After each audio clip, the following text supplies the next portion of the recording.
Hello, everybody. Thanks for watching Burlington Homes TV. I am your host, Sebastian Malinowski, and this, my friends, is Burlington's most passionate real estate and a lifestyle show. On today's episode, we talk about the pre-disaster real estate report. This is the pre-disaster real estate report now that Trump holds all the power.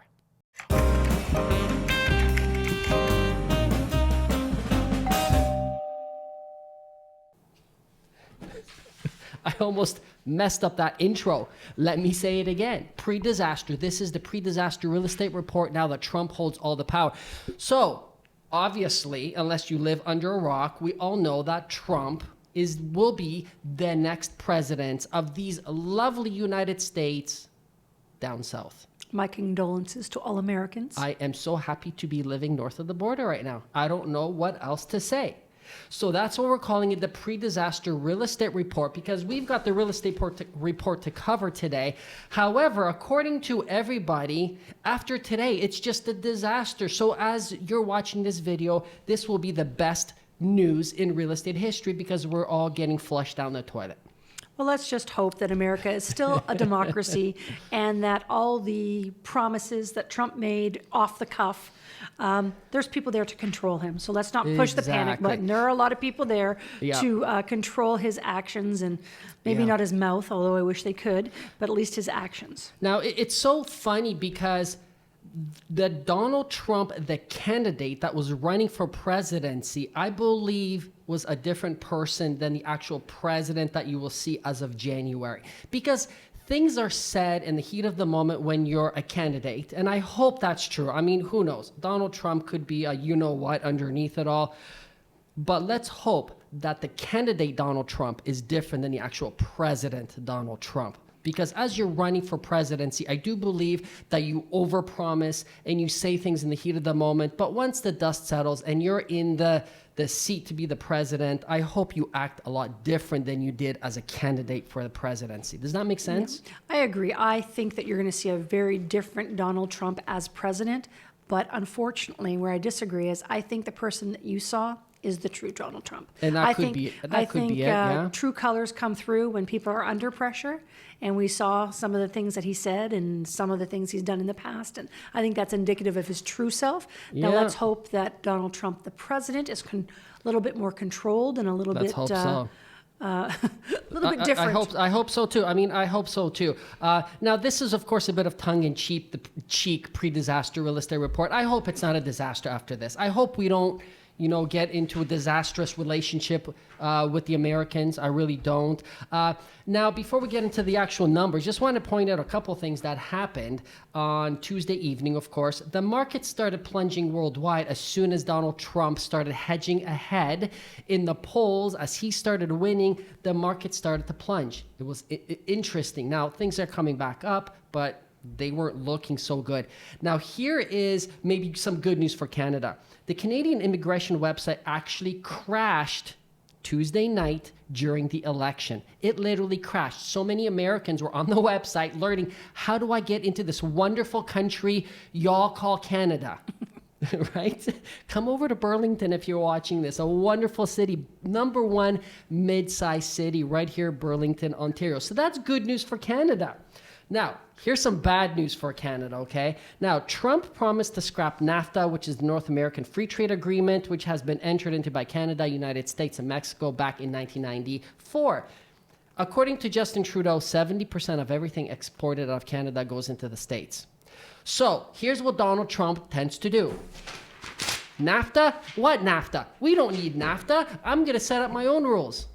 Hence what we call the pre-disaster real estate report. Which is what you can do when you are the owner of a multi-billion-dollar company. But can you actually do it? As a president? I don't think so.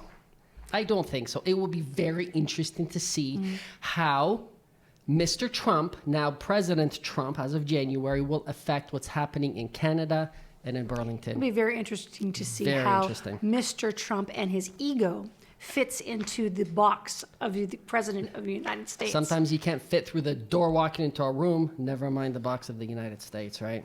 Okay, I think we've said enough, right? Let's get into the real estate market. Average home price in Burlington by the month.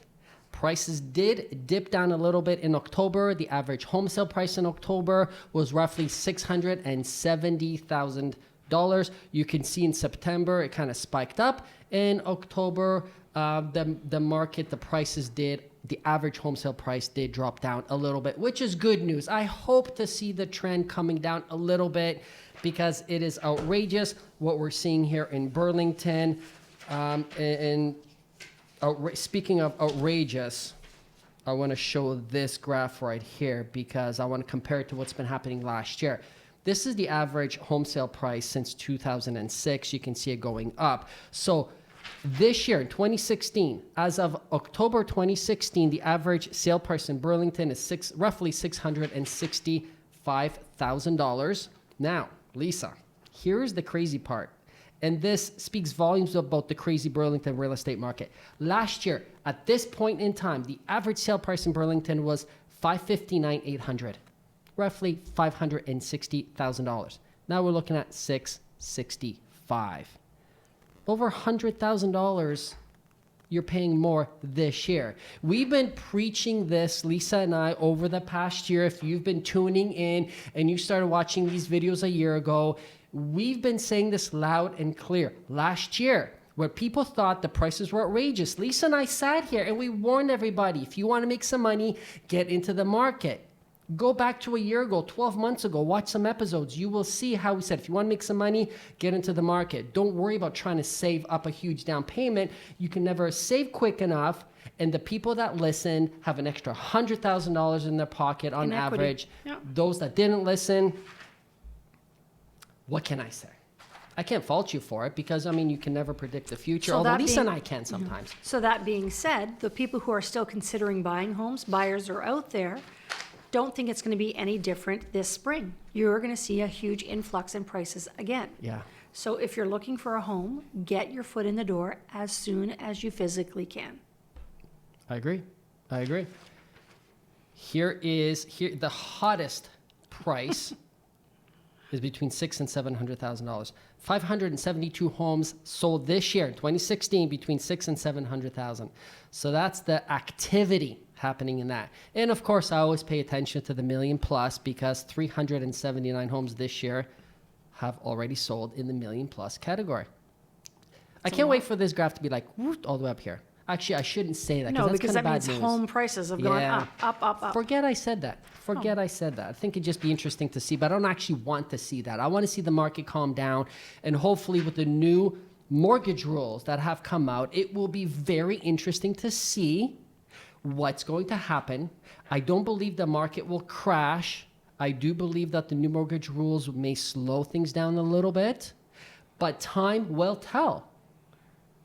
Right? I mean, you're kind of bopping your head. Yeah. We'll see. I feel bad for first-time home buyers who were almost there. They had saved almost enough to qualify, and now they're kind of, pushed back again. I would like to have seen different changes made to the people who are pushing up these prices. I would like to see something more along those lines. Yeah. And I would like to see a break being given to the first-time home buyers because I would too. Instead of giving first-time home buyers a break, they get taxed. Yeah. I don't create the rules, but that's the power of the wonderful government of Canada. Still proud to be Canadian, though. Isn't that weird, right? Trump wins, and I'm happy to be Canadian. I don't care who won. I'm still happy to be Canadian. Doesn't matter who won. Exactly. But now I'm super happy. Yeah. Okay. So unit sales in Burlington. This graph, as you know, is my favorite graph because it literally shows the activity and the unit sales, unit being home sales here in Burlington. This ugly red line down below is showing that in October, 337 homes have sold in the month of October, where last year, the lovely purple line at the very top was 2015, 452 homes sold in October. So you can see how the activity is way down this year. And in the last video that I did last month, a market update, I actually gave some staggering numbers as to how many homes were available in the month of September, I believe it was, to a few years ago in September. There were about 1,000 available, or just over 1,000, 1,100 in September in the previous years. Yeah. And there was some around 450 only available in September this year. Still a shortage of inventory. That's right. Still a shortage. So activity went up slightly in October, Lisa. However, if you compare it to last year, it's still way down. Supply and demand issues have not stopped. We are seeing still multiple offers, not as many, but you know what I've noticed? This is interesting. Listing agents are still going out there, undervaluing properties and holding off offers, but it's biting them in the ass. It is. It is, because here's what's happening. The market is shifting, I believe. Now, it could be a combination of the mortgage rules taking effect. Also, naturally, the fall market slows down. So we don't quite know which. Is it the fall market slowing things down, or is it the mortgage rules slowing things down? Like I said, in the spring market of 2017, we'll get a much clearer picture of which one of the two it was. But for right now, what's happening is sellers still think, I'm going to get like 20 offers on my property. Ain't wrong. You're not going to. Because what we are seeing is agents listing properties saying, we're holding off offers until Tuesday or Wednesday, 6 p.m. Well, Tuesday or Wednesday, 6 p.m. rolls around, listing agents and the sellers are sitting there twiddling their thumbs, and not one offer comes in. So let's say the property was listed at $599. All of a sudden, no offers come in. So when Thursday morning rolls around, now that property is listed at $650. They're actually upping the price because they didn't get multiple offers. It makes a lot of sense, right? Right? But that's what's happening. They're saying, well, we wanted to get over 600 and we didn't, so we're going to up the price. Go figure. Yeah, there's some. I've seen this happen in the market. I've seen it happen a few times too, which doesn't make a lot of sense. Yeah. I'm asking this price, but now I want more. Right. Nobody was interested in this price, so I'm going to increase the price.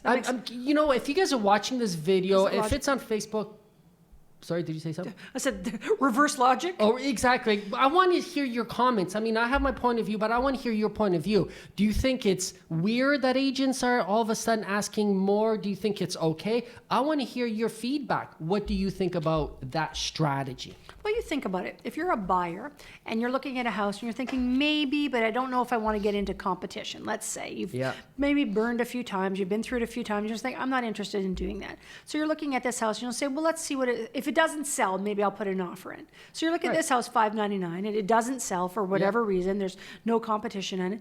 And you come back the next day and you're thinking to yourself, well, if nobody wanted it, not even one person wanted it at $599, well, maybe I'm not going to pay $599. Maybe I'm going to offer less for it. And then the agent's upping the price. You're like, what? What universe am I living in? I can't explain the logic. I would love to know. Now, that's an agent's logic. That is. No, I'm not sure if it's I'm assuming the seller got maybe pushed along by the agent. Maybe. I don't know. I'm not there in these situations. I wish I was a fly in the wall to hear these conversations between the agents and the sellers. Maybe agents are saying, we'll put it in competition. We're going to garner a higher price. Maybe they're making promises that they can't keep. Yeah, and they say, well, there is no I don't know. It's very bizarre. Know. I think if you price a property properly. Market properly and price it properly. There you go. It'll sell. No games, no gimmicks. No gimmicks, exactly. Anything else you want to add? No gimmicks. Besides, the lovely Trump is now in the office. Oh, the lovely Trump. Don't kill not me our for saying office. that. What do you mean, the office? The office. We are a separate country, Sebastian. Very proudly Sometimes so. I think we're together. No. Well, okay then, Lisa. We're two separate countries. We're Canadians. Down the border is United States of America. Knowledge pays, ignorance costs. Take care.